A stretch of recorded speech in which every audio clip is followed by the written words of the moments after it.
Our ancient human ancestors were an elusive lot. Their remains are literally thin on the ground, and even when fossils are unearthed it is rare for them to be complete. Sometimes they must be pieced together from dozens of fragments.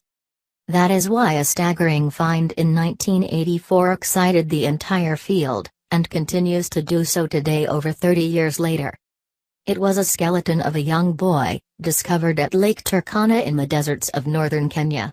He died when he was about 8 years old and his bones sank into the sediments of the lake, where they were preserved for 1.5 million years. He was called and is the most complete early human fossil ever discovered. Yet Turkana Boy is just one of many early human fossils discovered near the lake. Together they span 4 million years of human evolution. This one spot has told us a huge amount about where we came from and how our ancestors lived. Today Lake Turkana lies in the midst of a dry, hostile desert environment. But this was not always the case. About 2 million years ago, the lake was much larger and the surrounding area was greener. Since then, rapid changes in the climate have periodically caused the lake to shrink, and occasionally it has disappeared altogether. Before long, fossils of numerous species were tumbling out of the ground. During the wetter times, it was an ideal place for early humans to live, and when they died it was a perfect place for their remains to fossilize. That's because Lake Turkana lies in a volcanic area, where tectonic activity can move Earth's crust and create new layers. It is within these layers that fossils from different time periods are found. Those are all great circumstances where you can have bones that get buried in the sand and that becomes sandstone, says Fred Spurr of University College London in the UK. Periods of heavy rainfall have since eroded many of these layers, exposing the fossils more clearly. Excavations at the lake started in 1968 when Richard Leakey of the Turkana Basin Institute led a group to the eastern side, known as the Kubi Fora. It was an enormous area, but aerial views had suggested that there were lots of fossils to be found. My idea was to start at one end and work our way to the other end, says Leakey. The first few years were a bit of an adventure, but before long fossils of numerous species were tumbling out of the ground.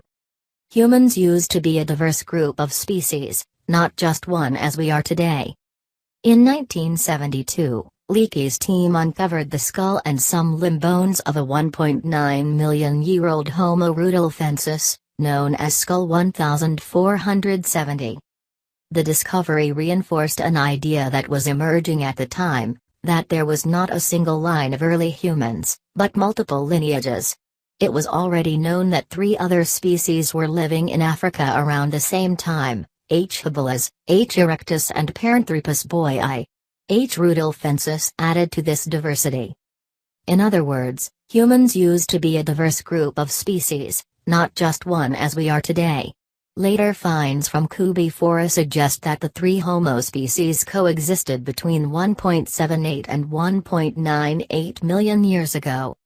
But it was not until the discovery of Turkana Boy, also known as Nariacatum Boy, that we began to learn about perhaps the most important of these species, H. erectus. Turkana Boy is one of the monumentally important fossils that radiates new questions about human evolution, says paleoanthropologist John Shea of Stony Brook University in New York, U.S. For one thing, H. erectus are thought to be our direct ancestors. They were the first hominins to migrate out of Africa, spreading into Europe and Asia. It's a step in the direction of the way we humans walk around. In some ways they were strikingly similar to us. They had significantly bigger brains than the slightly older H. habilis, and were much taller. What's more, Turkana Boy revealed that his species walked more like us than older hominins did. He centered his weight over his pelvis as he walked, just like us. He also had arched feet and a relatively long stride. Turkana Boy was also able to carry things in his free hands while walking. It's a step in the direction of the way we humans walk around, away from the way other ancestral hominins and primates moved around, says Shea. He would have been a good endurance runner and very good at carrying things. If you're able to run, you can chase, so what were they chasing? What were they carrying? Other studies offer some clues. His family may have been carrying hunting tools like spears. The anatomy of their hands strongly suggests they could do so. Spears do not fossilize, but a 2013 study suggested that H. erectus had evolved the ability to throw.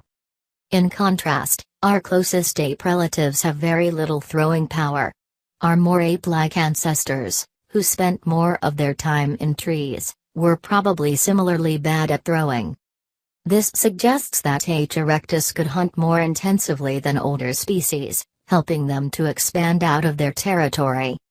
That would have been useful, because during Turkana Boy's time the climate was extremely variable.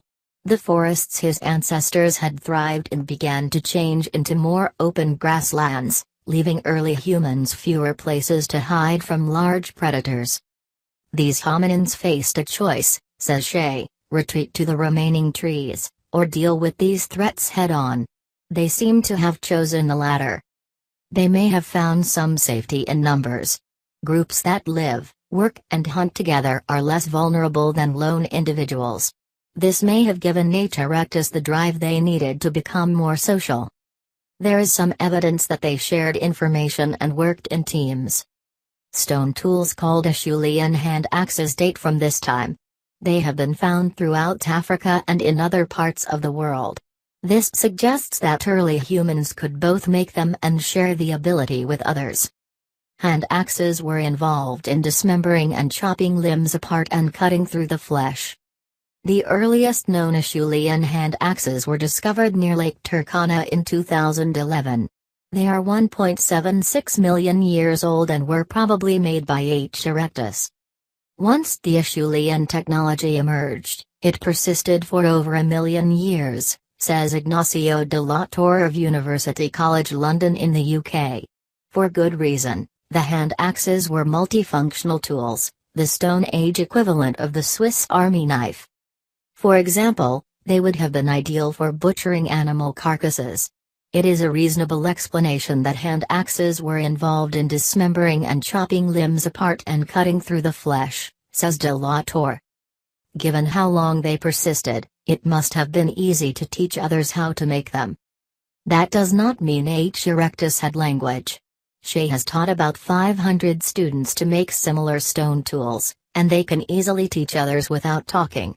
Still, they are harder to create than the Oldawat stone flints attributed to the smaller-brained Achabulas.